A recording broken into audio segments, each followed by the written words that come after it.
দরকার নাই। জনাব তারেক রহমান নিজের দলের ইতিহাসই তো জানে না।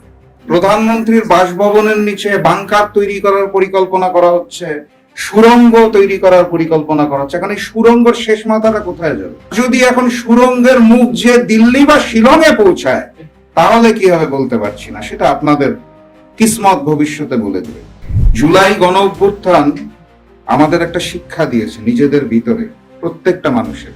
সেটা হচ্ছে অন্যায়ের প্রতিবাদ করার সৎ সাহস।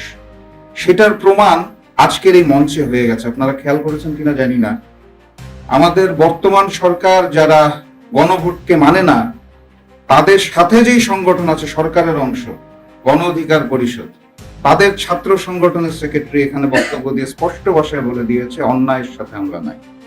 এটাকে বলা হয় হিম্মত, সৎ সাহস। অন্যায়ের বিরুদ্ধে রুখে দাঁড়ানোর যে সাহসটা, যে প্রতিবাদটা, এটা আমাদের আগে ছিল না। এটা আমাদের মধ্যে সৃষ্টি হয়েছে এই জুলাই গণ অভ্যুত্থান থেকে।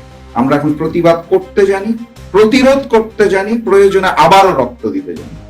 এটা সরকারের জন্য একটা মেসেজ।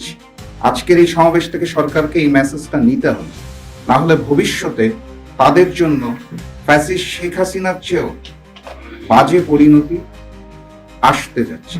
এটা সরকারও বুঝে, এটা সরকারও বুঝে। এই কারণে আপনারা খেয়াল করে দেখবেন প্রধানমন্ত্রীর বাসভবনের নিচে বাংকার তৈরি করার পরিকল্পনা করা হচ্ছে, সুড়ঙ্গ তৈরি করার পরিকল্পনা করা হচ্ছে। এখন এই সুড়ঙ্গের শেষ মাথাটা কোথায় যাবে?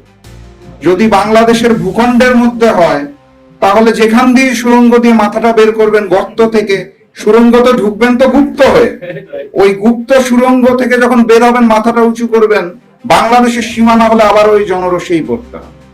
আর যদি এখন সুড়ঙ্গের মুখ যে দিল্লি বা শিলংয়ে পৌঁছায় তাহলে কি হবে বলতে পারছি না, সেটা আপনাদের কিসমত ভবিষ্যতে বলে দেবে।